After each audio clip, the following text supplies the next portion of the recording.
barnaamijkeena maanta waxa uu ku saabsan yahay mid ka mid ah qowmiyadihii laga soo gaaray waddanka Australia ee loo yaqaan Aborigine. Qowmiyadan ayaa ah qowmiyadda loogu yimid waddanka Australia ka hor inta uusan gumaysanin waddanka Ingiriiska. Qowmiyadan waxa ay leedahay dhaqamo kala duwan kuwaasi oo ah kuwa ilaa maanta dalka Australia laga xishmeeyo. Qowmiyadan ayaa waxaa la aaminsan yahay in 50,000 oo sano ka hor ay halkaasi ku noolaayeen. Maantana waxaa la sheegaa in 250 luqadood oo kala duwan ay ku hadlaan, ayagoo weliba dhaqamadooda ay kala duwan yihiin. Dhaqamada ay qowmiyadan leedahay ayaa waxaa ka mid ah in dhammaan jirkooda oo dhan ay hardhaan, sidoo kalena rinjiga ay jirkooda marsadaan. Markii dowladda Ingiriiska ay u timaaday inay gumaysato dhulka Australia oo xilligaasi inta badan ay deganaayeen qowmiyadan, ayaa waxa ay la kulantay dad ka duwan aadanaha kaleete una nool si dadka kaleete aynan u nooleen. Qowmiyadan ayaa waxa ay ahayd qowmiyad duurku jur ah, sidoo kalena ugaadha iyo ku nool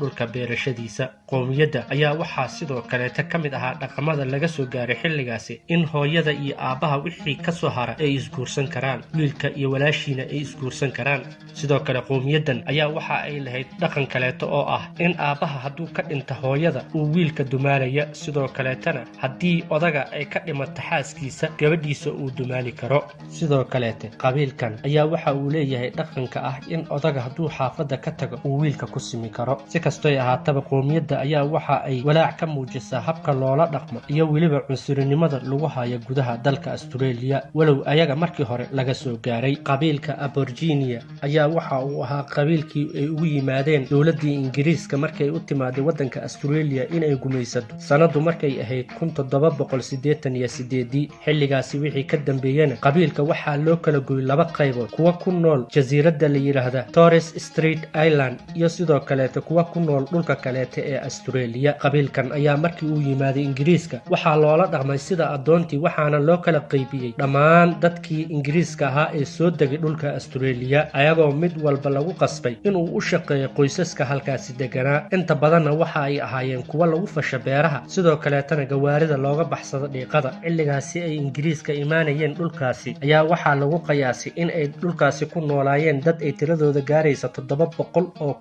Aboriginiin ah. Sidoo kalena waxa ay lahaayeen hanti kala duwan oo ay ka mid yihiin xoolo iyo beero. Laakiin nasiib darro, gumaystihii halkaasi yimaaday ayaa waxa uu sameeyey dhammaan wixii hanti ay lahaayeen gacanta ayuu uga dhigay, kadibna waxa uu ku qasbay in ay shaqeeyaan si ay canshuurta isaga bixiyaan. Walow dagaal rasmi ah ay beesha Aborigine la gelin waddanka Ingiriiska, haddana waxaa la sheegaa 20,000 oo qof oo ayaga ka mid ah inay u dhinteen sababo la xiriira in ay ka soo horjeesteen maamulkii Ingiriiska uu halkaasi ka dhisay, ayadoo weliba la sheegay 20,000 ee la dilay in loo dili jiray qaab xasuuq ahaan ah. Sidoo kalena ay laan jireen dadka degan dhulkaasi ee Ingiriiska uu soo dejiyey. Qoysaska halkaasi deganaa ee Ingiriiska ahaa waxaa la sheegaa inay dili jireen qof walba oo Aborigine ah oo diida inuu ayaga u shaqeeyo, sidoo kalena ay u dareemaan inuu ka soo horjeesto ama uu ficil dareemi karo. Intii u dhaxaysay sanadadii 1910 ilaa 1970, caruur fara badan oo ay dhaleen Aboriginiyiin ayaa waxaa watay dowladdii halkaasi ka talinaysay xilligaasi oo lagu tilmaamay 33% caruurta qowmiyadaasi in gacanta lagu dhigay lana geeyay guryo kaleete, qaarna ay dowladda la wareegtay ayadoo loogu talagalay in lagu baabi'iyo hadafka iyo dhaqanka soo jireenka ah ee Aborigine.